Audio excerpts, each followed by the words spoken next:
Okay, my friends, here it is. The Monday morning live stream at the Thrive Like a Viking headquarters. We are doing the book reading again today because it's just such a wonderful book, and if we don't do it, we're not going to get through it. So, today we have Enlightened Relationships, but we are going to split this into two parts because it is very lengthy and it's possibly the longest chapter in the book. So we are going to split it into two parts, but we got all kinds of good stuff that I want to talk about. So we are going to get into this. Even if you have never read the book, which I know a lot of you actually haven't, that's okay. I'm going to read a lot of it to you today. And then I'm going to comment about it. Okay? So let us see who is here, guys. Let us know where you're at. Ms. T, hello, says greetings, sending love, light, and peace from southeastern Texas. May your day and week be as great as you all are. Yes, thank you for the energy, my friend. Graham Devine from Ireland. Yes, good afternoon from a dull, sky sprayed Ireland. It's warm, but it's not sunny. That's actually my preferred kind of weather. I like that quite a bit. Cool and not sunny is pretty good for me. Pam, what's up, my friend? From South Africa. Jenny McDonald, good morning from a cool and humid southwestern Virginia. Val Thatcher, good Monday morning, all from sunny northern Arizona. So happy to be here. Yes. What's up, Brian Arie? Matthias from the Netherlands says, good afternoon. Happy to be back after a period of having other activities on Monday. We are glad you're here as well, my friend. So we're going to get into the meditation here, and then we're going to get into the book because it's a fantastic chapter, Enlightened Relationships. So I want to split it into two parts. That way, well, because it's huge, and I actually want to read quite a bit of it to you because it's just poetic. I mean, this is one of Eckhart's. This is relationships, not just love, like romantic type relationships, but relationships of all kind are foundational to our experience as a human. And so this is a lot of profound wisdom in this chapter, which I'm going to read to you guys here. So we're going to meditate for just a little bit, and then I'm going to get into it. So you can just relax and let it play. So, oh yes, Creative Soil's dog. Yeah, Val says, how is your dog? And Creative Soil, yes, he's better, but not completely healed. Wonderful. So I was wondering the same thing. Hello, Miss KC. Hello, Jamie Copeland from Athens, Ohio. Grandma Zoo is here. Good to see you guys. So let us just get right into the meditation so that we can carry on with the book. How is the sound sounding? Is it, I got to do the sound check. Hold on. Sunshine. Okay, what did I say? What did I whisper? Somebody tell me. That's the only way that I know if the sound is actually working because it's very important. So, yes, thank you, Ms. T. Thank you, Val. Got you guys. Okay, so let us, Pam, Muddy Paws, good to see you here. Okay, good. Everyone says sunshine and the sound check sounds great. So let us get on with it. Wherever you're at, straighten the spine, sit in a relaxed position, gently close your eyes, and take a few deep breaths all together. All over the world, we're going to take a few deep breaths. Fill the lungs. Hold. Let it go. Again, breathing fully in. Hold. Let it go. Last one. Fill the lungs. Hold.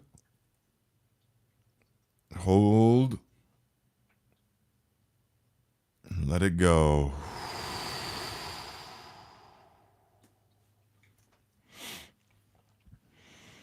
Now allow the body to breathe however it wants to breathe. Relax the body. Relax the mind. Let the breathing settle into its own rhythm. And just notice if your breathing is fast or slow, Notice if you're breathing from high in the chest or if you're breathing properly from the diaphragm, from deep in the belly. Don't try to breathe in any particular way. Just observe how the body is conditioned to breathe at this moment.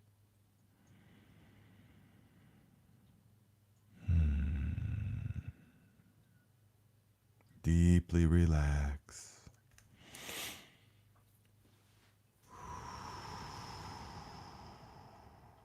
As you breathe in,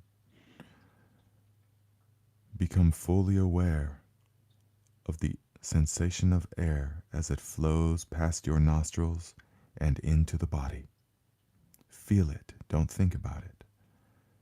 Breathing in and breathing out. Feel the gentle whisper of air as it flows into the body and out of the body. In and out. And just allow it to happen. Allow the body to breathe for you. If there are sounds or noises in your environment, just witness what is happening without becoming engaged. Just allow the noise to be there. Perhaps you hear a lawnmower off in the distance, or a dog barking, or an advertisement comes up on the screen. None of that matters. Simply allow it to happen. Whatever the noise is just sound waves traveling through the atmosphere and playing with your eardrums. That's it. Just observe. Even the sound of my voice. Don't try to make sense of the words. The brain will do that automatically. Just allow, and observe.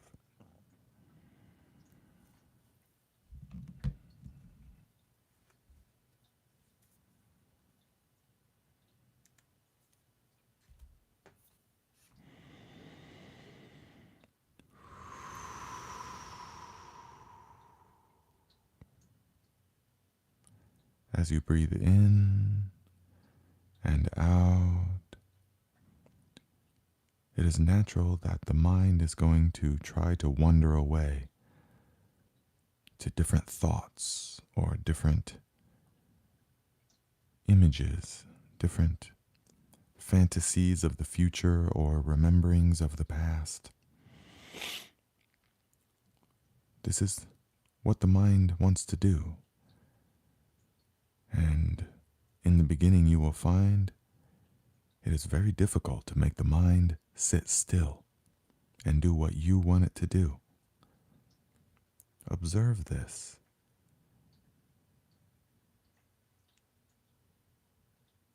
We say it is my mind. Well, if it is your mind, make it sit still for as long as you want and focus only on the breath. That's it.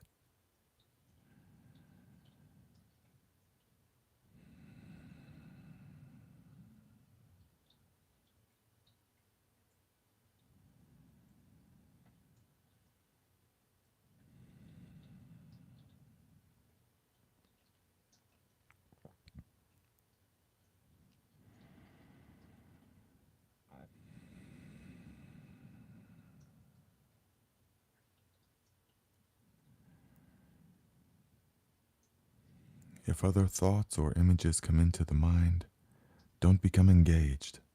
Just allow them to float through the mind like a cloud passing in the sky. Just watch it.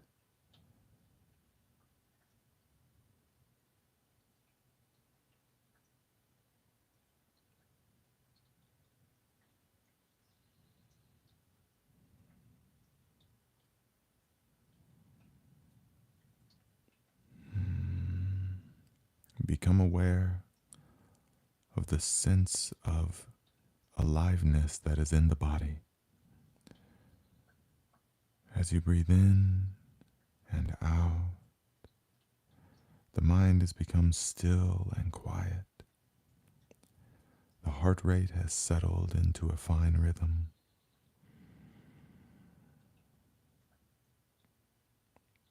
And you can feel a sense of peace and of satisfaction within you.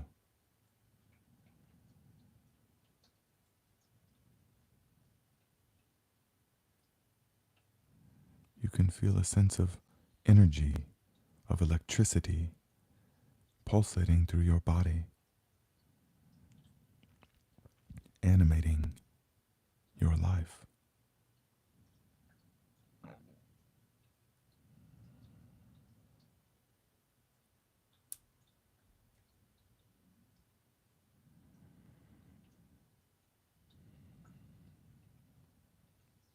Together, let us take a few deep conscious breaths, breathing fully in. Hold. Let it go. Again, breathing fully in. Hold. Let it go.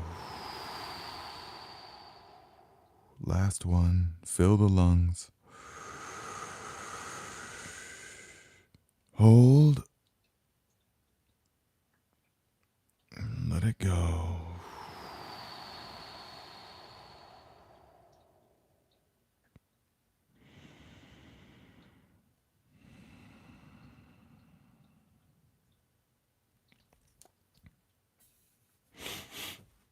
Now we are going to get into the book. I'm just going to go right into it. So while you're in the meditative state, you can remain that way.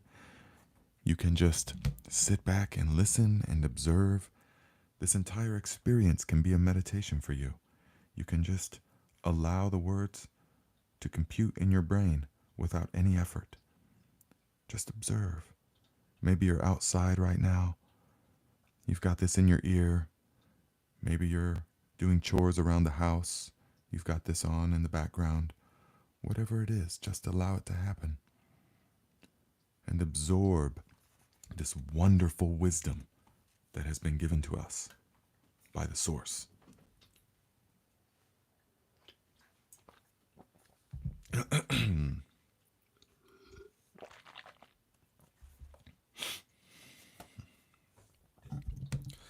Eckhart says, enter the now from wherever you are. So the questioner says, I always thought that true enlightenment is not possible except through love and in a relationship between a man and a woman. Isn't this what makes us whole again? How can one's life be fulfilled until that happens? Eckhart says, is that true in your experience? Has this happened to you? The questioner says, not yet, but how could it be otherwise? I know that it will happen. Eckhart says, in other words, you are waiting for an event in time to save you. Is this not the core error that we have been talking about? Salvation is not elsewhere in place or time. It is here and now. The questioner says, what does that statement even mean? Salvation is here and now. I don't even know what salvation means. So listen, guys, Eckhart is setting the stage here. This is the root. This is just so important. This is so profound. So Eckhart says, most people pursue physical pleasures or various forms of psychological gratification because they believe that those things will make them happy or free them from a feeling of fear or lack. That right there is the foundation of most motivations for people, unconsciously, of course. Eckhart says, happiness may be perceived as a heightened sense of aliveness attained through physical pleasure, or a more secure and more complete sense of self attained through some form of psychological gratification. This is the search for salvation from a state of unsatisfactoriness or insufficiency. Invariably, the satisfaction they obtain is short-lived, so the condition or satisfaction or fulfillment is usually projected once again onto an imaginary point away from the here and now. When I obtain this or I am free from that, then I will be okay. This is the unconscious mindset that creates the illusion of salvation in the future. So many people, almost everybody, are have structured their life in such a way that their thinking mind is what rules their life. And so in their mind, there is a point in the future that will be more fulfilling than this one. When they get whatever, like a job promotion, when they finally get that homestead, when they finally get that ideal lover, they get that ideal relationship that they've always wanted. They've never experienced anything like it, but they know that it's there somewhere. This ideal life, this ideal this new car. I mean, some people are really basic, and they are about possessions. You know, if I could just get that 2024, Dodge, blah blah blah. Oh boy, then I would be happy. Or if I could get that new job promotion, then things would just be so different. But that is the core illusion, projecting a future state that will be more fulfilling than this one.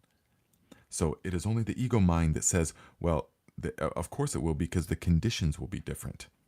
But that is the core delusion. The conditions are not what create this experience.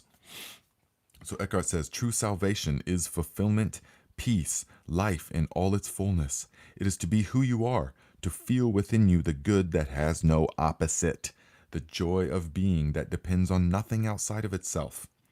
True salvation is to know yourself as an inseparable part of the timeless and formless one life, from which all that exists derives its being. Now, I would go one step further and say true salvation is not to know yourself as a part of all that is, but when you truly see through it, you see that there is no parts, there is no you, there is only the totality of all that is. You are not a part of it. You are it. The one. There's only one. So, Eckhart says, true salvation is a state of freedom from fear, from suffering, from a perceived state of lack and insufficiency, and therefore from all wanting, needing, grasping, and clinging. It is freedom from compulsive thinking, from negativity, and above all, from past and future as a psychological need. Your mind is telling you that you cannot get there from here. Something needs to happen, or you need to become this or that before you can be free and fulfilled. It is saying, in fact, that you need time.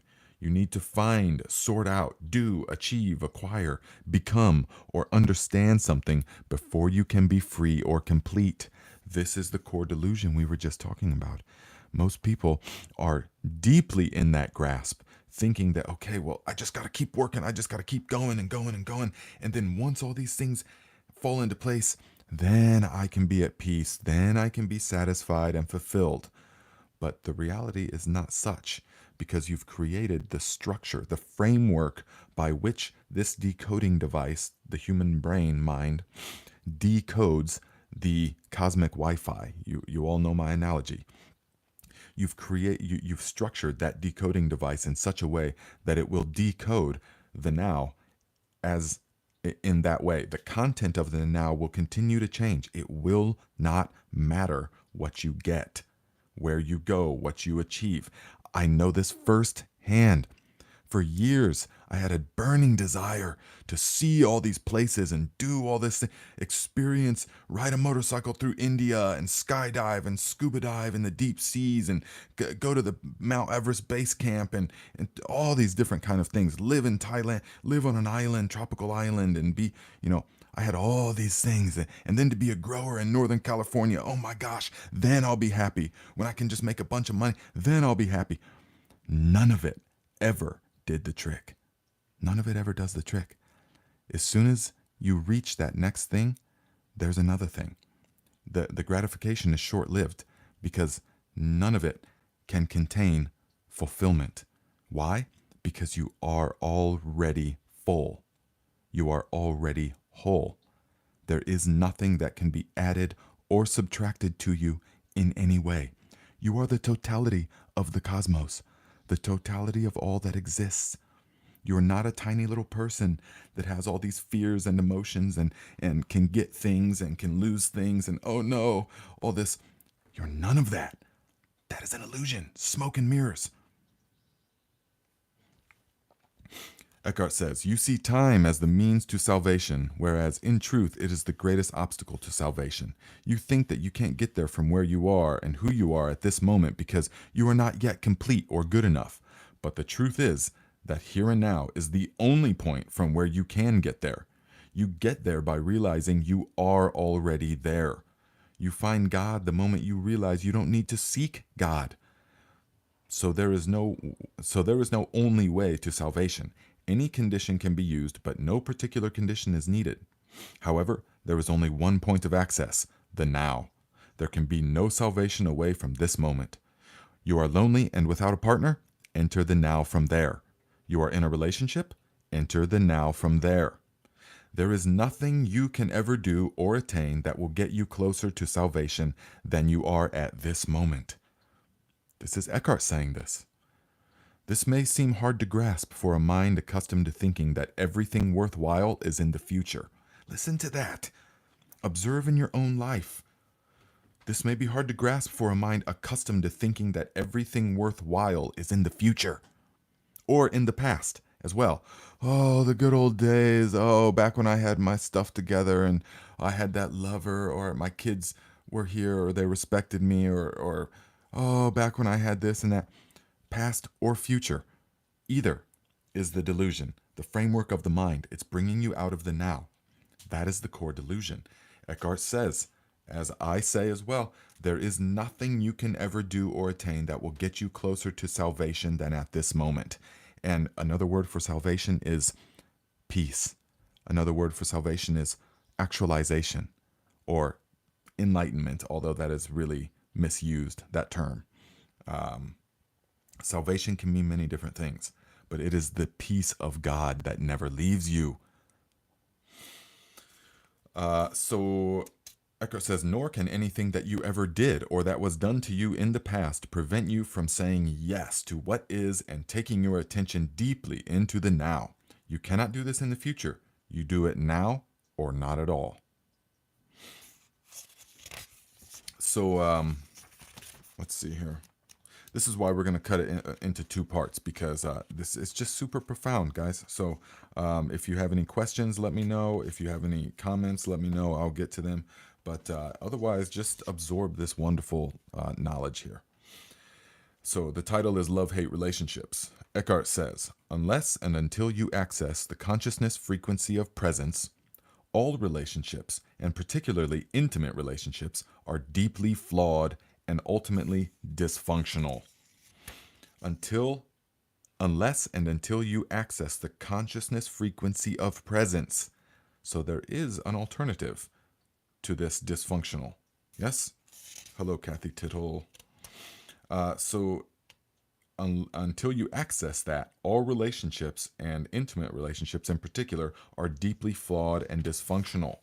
They may seem perfect for a while, such as when you are in love, but invariably that apparent perfection gets disrupted as arguments, conflicts, dissatisfaction, and emotional or even physical violence occur with increasing frequency.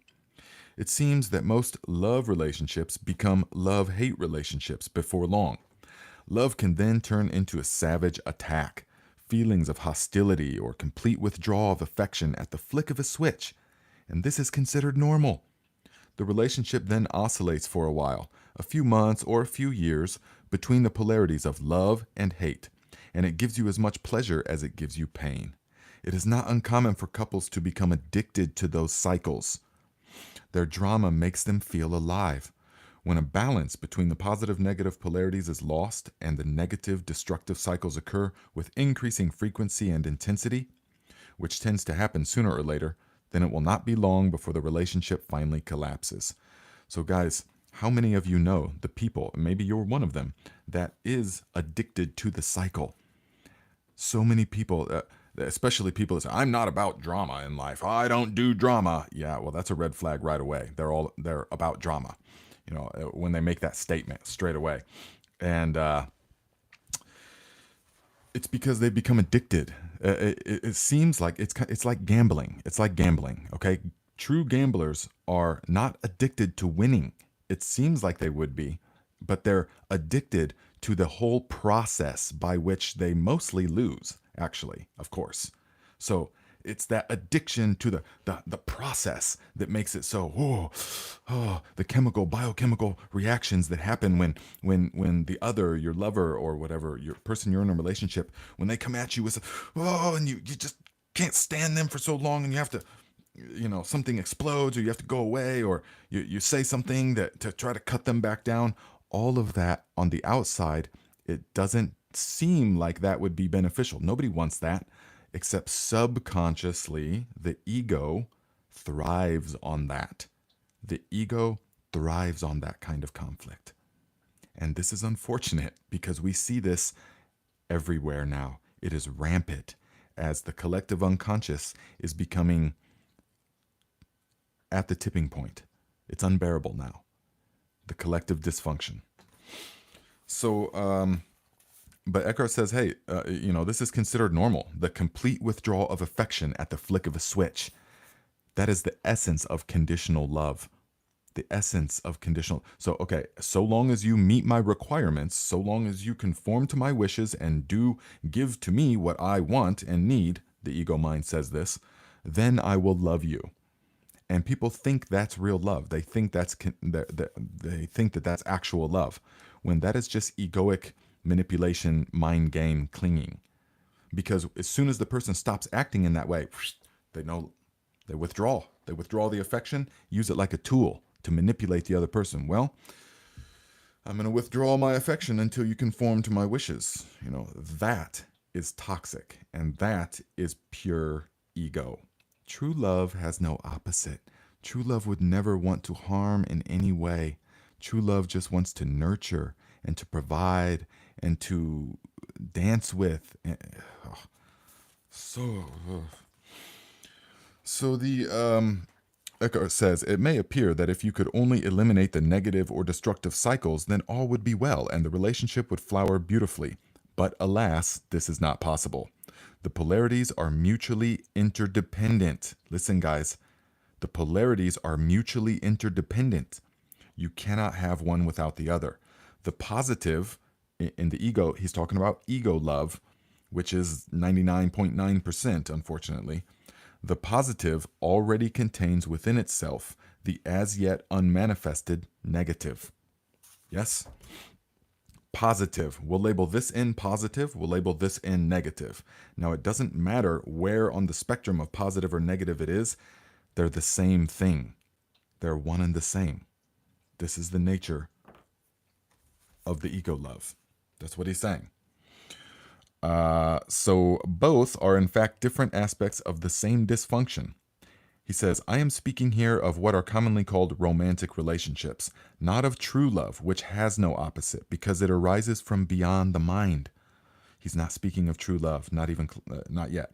Love as a continuous state is as yet very rare as conscious human beings. Guys, listen to that again, and I will tell you this, okay? He says, love as a continuous state, true love, is as yet very rare as conscious human beings. Guys, I have traveled far and wide. Any of you that have known me for a while know this. Any of you that have seen my Travel Like a Viking channel, we've just begun to dive into the 10-year odyssey that took me all around the world, meeting thousands of different people from different cultures, different bizarre situations, and all of this stuff. And I can say beyond any doubt that that is exceedingly true. It is unimaginably rare to meet a truly conscious person that has freed entirely of the ego and that is existing, non-existing, as the one that has completely dissolved. It is very rare. As yet. But that is changing. So I'm saying that in the sense to value it. Value it. There's nothing more important than actualization. Remember the talks that we've done in the past where we say the most important thing to the collective is the individual awakening. That's all that matters. Because that's how nature has designed it. When the individual takes care of itself, the whole automatically takes care of itself. So Eckhart says, brief and elusive glimpses of love, however, are possible whenever there is a gap in the stream of mind. The negative side of a relationship is, of course, more easily recognizable as dysfunction than the positive one. And it is also easier to recognize the source of negativity in your partner than it is to see it in yourself. So many people, and I get a lot of questions about this kind of thing. My partner is so unconscious. What can I do to help them awaken? It's so much easier to see it in themselves. Or, I mean, in the other person than it is to look at your own self as the source of your reality. It can manifest in many forms, Eckhart says. Possessiveness, jealousy, control, withdrawal, and unspoken resentment, the need to be right, insensitivity and self-absorption, emotional demands and manipulation, the urge to argue, criticize, judge, blame, or attack, anger, unconscious revenge for, listen, this is how it can manifest, he's saying, all these different ways. Unconscious revenge for past pain inflicted by a parent. How that hit to somebody right now. I know it did. So it can manifest in many forms, guys. And we see this in so many relationships. You're just at the whim of somebody's deeply unconscious behavior because your unconscious behavior, that's why Eckhart calls it the pain body. He's made it into a it's an analogy, of course. There's not actually a pain body in there. There's not an entity, a real entity. It's a figure of speech saying the pain body is its own being-like thing that wants to feed. Like all beings, it wants to survive.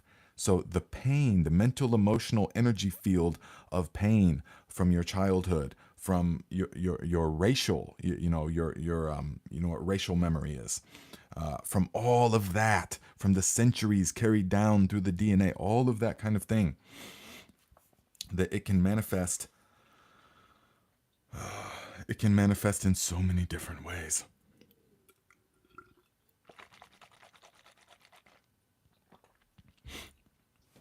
Okay, let me get back to this.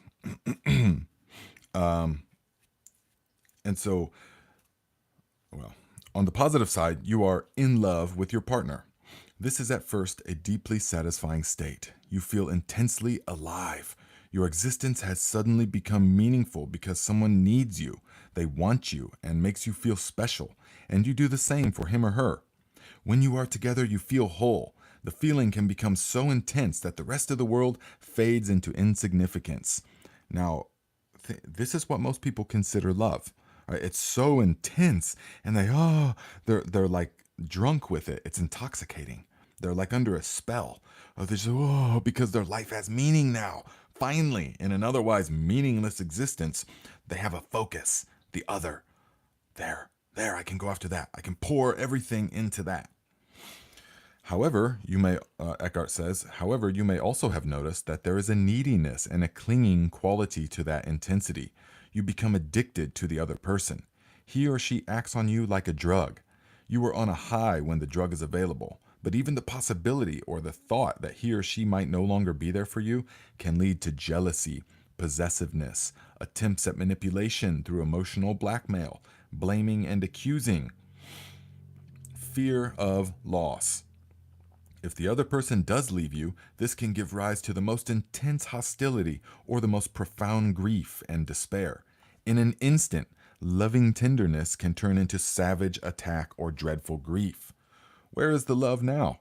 Can love change into its opposite in an instant? Was it love in the first place, or just an addictive grasping and clinging? Those are rhetorical questions, of course, because where is the love then?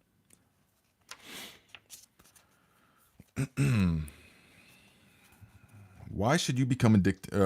The questioner says, why should we become addicted to another person? Eckhart says, the reason why the romantic love relationship is such an intense and universally sought after experience is that it seems to offer liberation from a deep-seated state of fear, neediness, lack, and incompleteness. That is part of the human condition in its unredeemed and unenlightened state. There is a physical as well as a psychological dimension to this state. So there is the reason why it is so intensely sought after is because it offers what appears to be liberation from that sense of unsatisfactoriness, as they call it in Buddhism, unsatisfactoriness, that things are just not right. Just at this moment, no matter what, there's always like this naggingness in the background that something just isn't right. You're just not completely at ease. You're not completely at home. You're like, just something isn't, you can't put your finger on it. This background, it's in the background, even in the happy moments of life. If you focus on it, it's still there. The emptiness is still there. Yes? So, on the physical level, you are obviously not whole, nor will you ever be. You are either a man or a woman. Listen to this. Eckhart was spitting facts before it would get you canceled. He says, you are either a man or a woman, which is to say one half of the whole. On this level, the longing for wholeness, the return to oneness, manifests as male-female attraction. Man's need for a woman, woman's need for a man. It is an almost irresistible urge for union with the opposite energy polarity. The root of this physical urge is a spiritual one, the longing for an end to duality, a return to the state of wholeness. This is, look, okay, glad some of you guys got that. This is,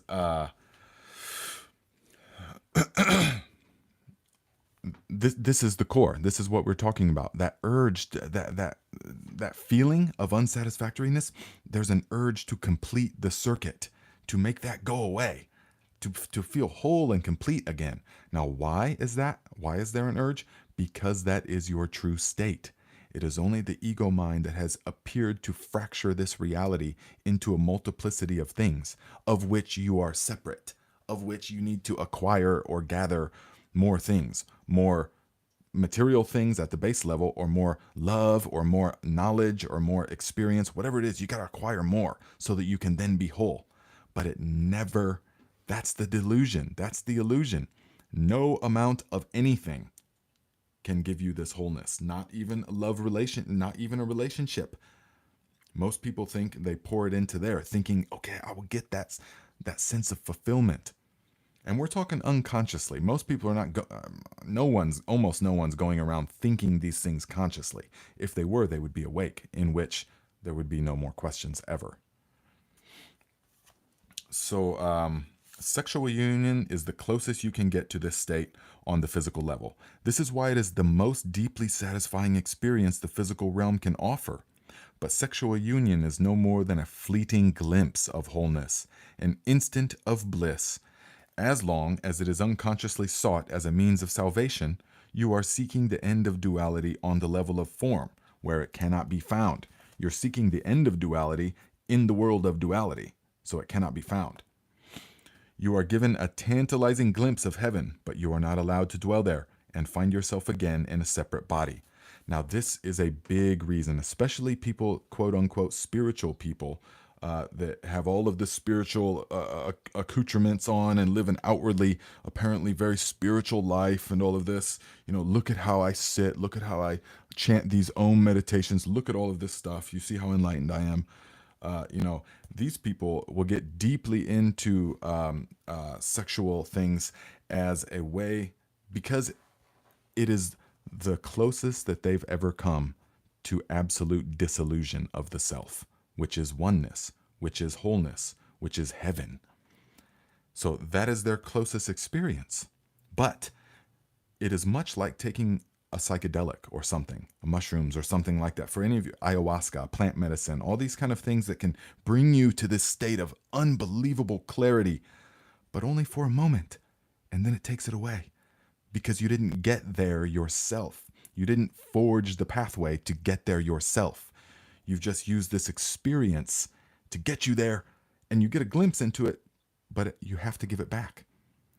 And unawakened sexual union is the same. So, Eckhart says, on the physical level, the sense of lack and incompleteness is, if anything, even greater than on the physical level or on the psychological level. As long as you are identified with the mind, you have an externally derived sense of self.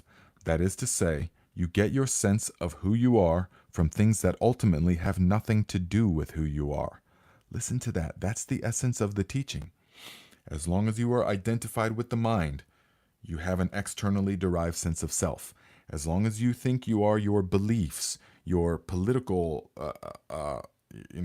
identifications, or your gender, or your nationality, as long as you think or don't think, more likely, unconsciously just assume, feel that that is who you are, you've got a strong sense of who you are, then you are identified with the mind. And that is to say, you get your sense of who you are from things that ultimately have nothing to do with who you are. Absolutely nothing to do with who you are. He says, your social role, the possessions you have, external appearance, successes and failures, your belief systems, and so on. This false, mind-made sense of self, the ego, feels vulnerable, insecure, and is always seeking new things to identify with to give it a feeling that it actually exists. This is, I keep saying this often, but it's just every word is truth here. And we are at the core of what is driving the delusion.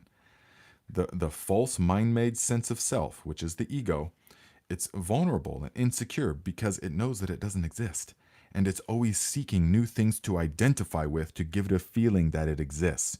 New things to identify with, new forms, new possessions. If they can get bigger house and bigger car and bigger this, a prettier trophy wife and all of this, you see? Do you see how good I am? Do you see what I am? Look at how big I am. See, this is how great I am. That's pure ego mind. Pure ego mind. Seeking new things to identify with. Says, see, I exist. Look at how big my house is. Look at how many people call me all the time. And look at how many friends and family I have. See, I exist. It doesn't really matter what it is. The ego always seeks to define itself and to prove that it exists. But it doesn't. Eckhart says, but nothing is ever enough to give it lasting fulfillment. Of course not. Its fear remains. Its sense of lack and neediness remains.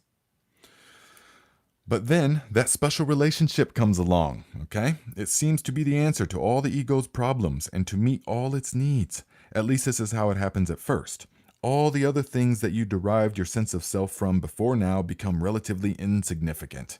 You now have a single focal point that replaces them all, that gives meaning to your life, and through which you define your identity, the person you are in love with. You are no longer a disconnected fragment in an uncaring universe. Or so it seems. Your world now has a center, a loved one. The fact that the center is outside you, and that, therefore, you still have an externally derived sense of self, does not seem to matter at first. It does not seem to matter at first. What matters is that the underlying feelings of incompleteness, of fear, lack, and unfulfillment so characteristic of the egoic state are no longer there. Or are they? Have they dissolved, or do they continue to exist underneath the happy surface reality? Of course they haven't dissolved.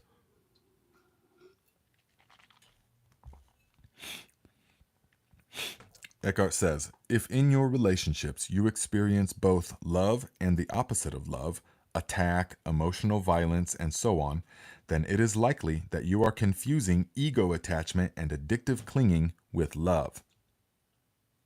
Think of that. If you experience both what you consider to be love and the total opposite of that, then it's likely you are confusing ego attachment and addictive clinging with love. You cannot love your partner one moment and attack him or her the next. True love has no opposite. If your love has an opposite, then it is not love, but a strong ego need for a more complete and deeper sense of self, a need that the other person temporarily meets.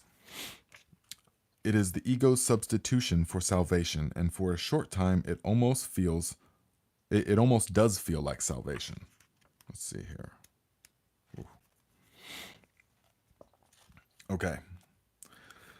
Edgar says, but there comes a point when your partner behaves in ways that fail to meet your needs, or rather those of the ego. The feelings of fear, pain, and lack that are an intrinsic part of egoic consciousness, but have been covered up by the love relationship, now resurface. Just as with every other addiction, you are on a high when the drug is available, but invariably, there comes a time when the drug no longer works for you, when those painful feelings reappear. You feel them now, you feel them even more strongly than before. And what is more, you now perceive your partner as the cause of those feelings. You've built up the resentment to the partner. You now perceive your partner as the cause of those feelings, saying, "What? But before, this person gave me all these blissful, euphoric feelings and we had such a great time. But now they're acting in this way, and now they're the cause of all of this strife and mental feelings and depression and unworthiness, unsatisfactoriness." This is the working of the ego. This means that you project them outwards and attack the other with all the savage violence that is part of your pain.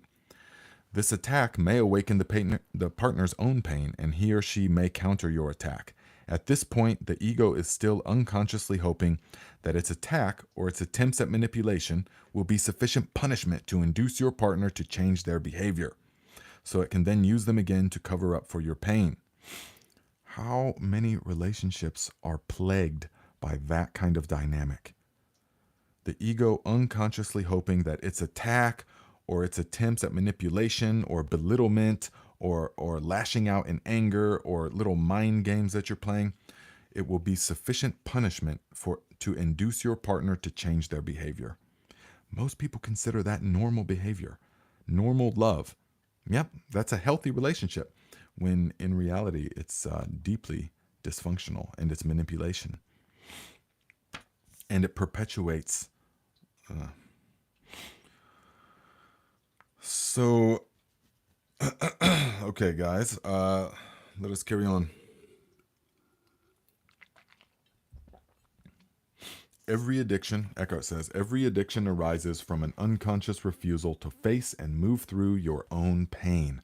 I know this firsthand, guys. Every addiction, whatever the substance you are addicted to, alcohol, food, legal or illegal drugs, or a person, or shopping, or emotional states of mind, all of that, you can be addicted to all of it. Drama. You are using something or somebody or some situation to cover up your pain. That is why, after the initial euphoria has passed, there is so much unhappiness, so much pain in intimate relationships. They do not cause pain and unhappiness, they bring out the pain and unhappiness that is already in you. Every addiction does that, guys. Every addiction reaches a point where it does not work for you anymore. Then you feel the pain more intensely than ever. So, how many of us know this? Yes? This is one reason why most people are always trying to escape from the present moment and are always seeking some kind of salvation in the future. The first thing that they might encounter if they focus their attention in the now is their own pain, and this is what they fear. Guys, this is so common. This is the root cause. This is the root cause. And I know this beyond any doubt through this is my personal truth as well. The first thing that they might encounter if they focus their attention on the now is their own pain. And this is what they fear. This is what they fear. This is what you fear if you are still addicted to something, unable, even something that seems benign, like now I just smoke cannabis, that's all I do. Even that, guys, even having a few beers in the evening, I mean, while it's fine, it's not destroying my life or anything or destroying my health, it's fine. But it's all the root cause is that you're unwilling to sit with yourself because you may feel the pain that has remained in the background for so long that you don't even really notice it's there anymore. You just do so many things to keep it at bay. Work. You can just work, constantly working, doing things outwardly. Because if you had to sit with yourself in silence, whoa, no way, because that gives you the shivers, the pain.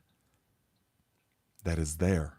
And by pain, we can mean, it doesn't just mean like emotional strife. It can mean just that deep sense of unsatisfactoriness, of lackluster, that life was supposed to be more than this. How many of you can have felt this before?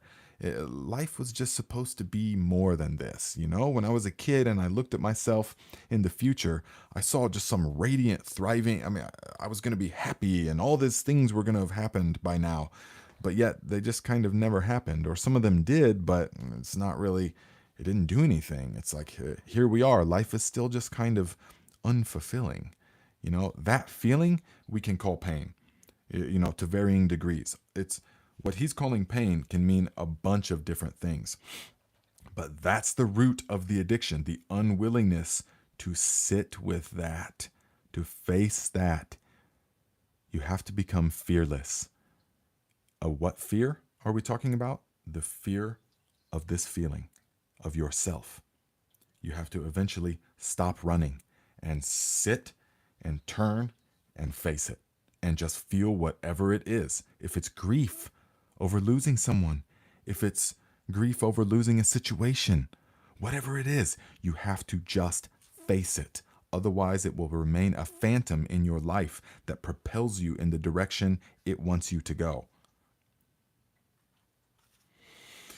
Eckhart says, if they only knew how easy it is to access in the now the power of presence that dissolves the past and its pain. If they only knew the reality that dissolves the illusion, if they only knew how close they are to their own reality, how close to God, if they only knew how close they are to God. If I told you to stand up right now and take one step toward yourself, how would you do it? Where would you go? There is no path to yourself. There is no time to get there. You are already it, there, now.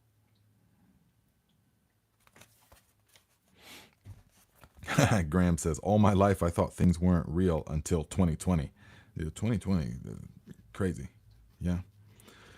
For sure. It showed a lot of true colors. Sam Potsick says, can't help but hear Eckhart's voice when you're reading. Oh, totally. I hear it in my own head too, but then it comes out a different way. Muddy Paw says, the savage responses in the resentful relationships. Oh my goodness, yes. Guys, and people let this build up for years. They let it build up for years and it just festers like a wound. And it just festers and then it drives their actions. And then, I know of so many people that have become like a prisoner in their marriage or in their relationship, like a prisoner in the sense that they loathe the other person, but they just have to stick together because that's out of habit I think we'll get into that in a minute. But the deepest prison that would be,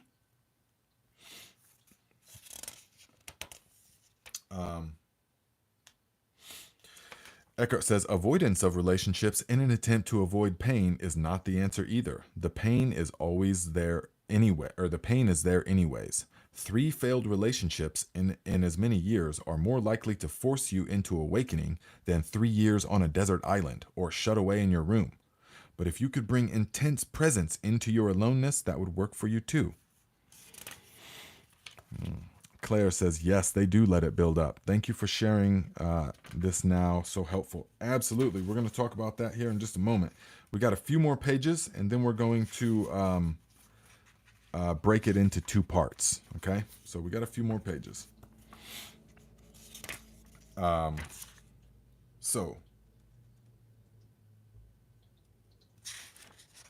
Yeah, we'll break it into 2 parts, definitely. So the questioner says, can we change an addictive relationship into a true one? Eckhart says, yes. Being present and intensifying your presence by taking your attention ever more deeply into the now. Whether you are living alone or with a partner, this remains the key, going into the now. For love to flourish, the light of your presence needs to be strong enough so that you no longer get taken over by the thinker or the pain body and mistake them for who you are. So you have to cultivate the presence. To know yourself as the being underneath the thinker, the stillness underneath the mental noise, the love and joy underneath the pain, is freedom, salvation, and enlightenment. To disidentify from the pain body is to bring presence into the pain and thus transmute it. To disidentify from thinking is to be the silent watcher of your thoughts and behavior, especially the repetitive patterns of your mind and the roles played by the ego.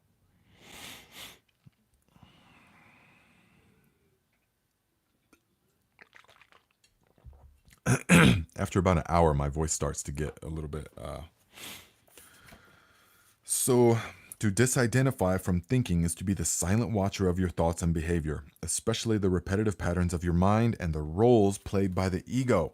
We have to observe. This is why the meditations are so important, my friends. We have to become the observer. We have to watch. We have to listen.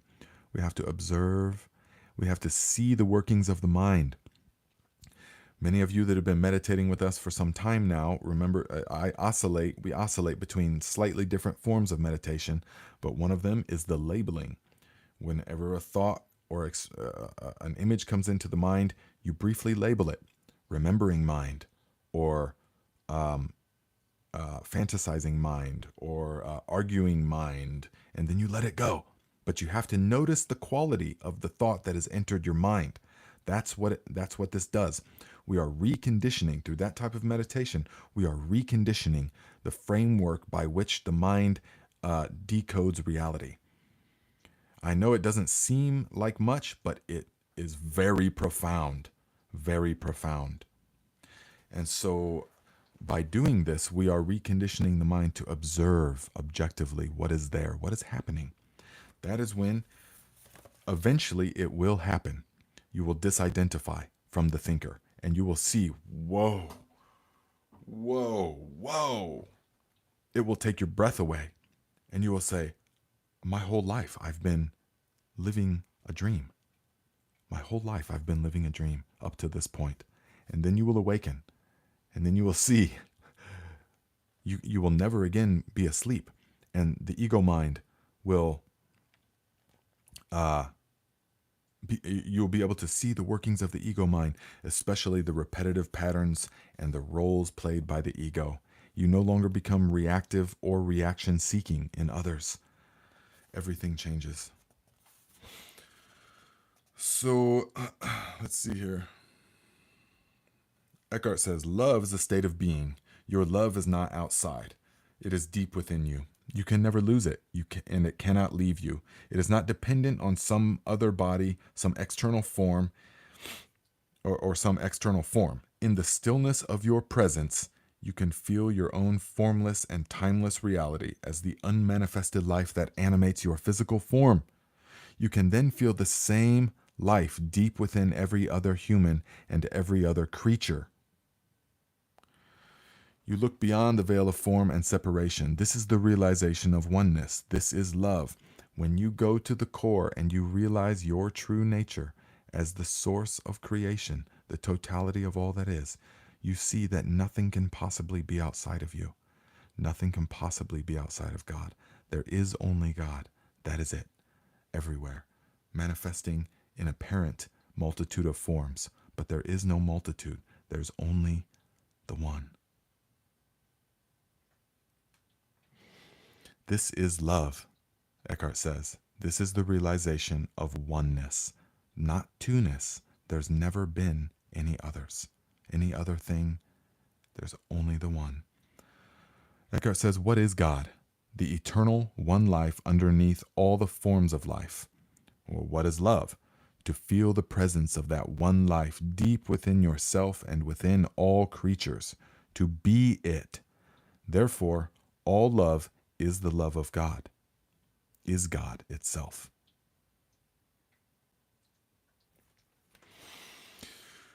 Okay, my friends, so we are going to break this into, we're only halfway through. I mean, not even quite that. We're going, let's see here. Yeah, we're going to tackle this next time, okay?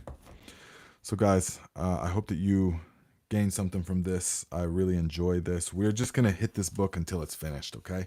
Now, the next chapters, beyond happiness and unhappiness, there is peace. I probably won't read so much of the actual words, because I can really, I can comment or want to comment on that. But this chapter, I just wanted to read a lot of it because it's so deeply spot on and profound. All right.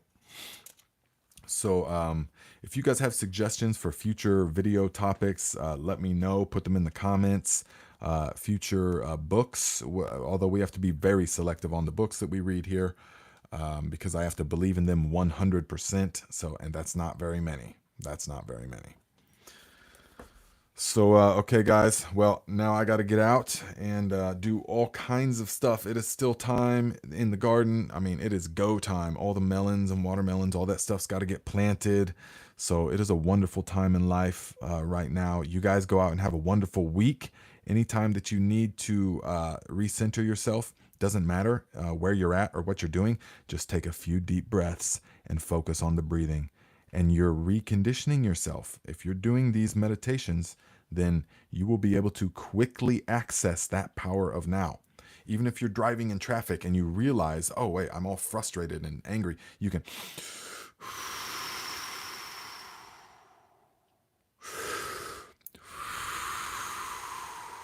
clear the mind instantly and just focus on the sensation of the breath. And it will take you right back to that portal of meditation. Do that as often as you can. Lita Knows says, just a comment. I served for years, but in the moment, I miss my cue. But after sifting, I see what others truly project. So I miss opportunity to try to bring their awareness to reality. Let us comment on that next time, actually, because we will get right into that. I will expand on that further because we get into that in the last half of this chapter. So thank you guys for being here. And we will see you at the Saturday Thrive and then next here Monday, okay? Infinite Spirit goes before me and opens the way. Infinite wisdom tells me what to do and what to say. Infinite Spirit goes before me and opens the way. Infinite wisdom tells me what to do and what to say. Infinite Spirit goes before me and opens the way. Infinite wisdom tells me what to do and what to say.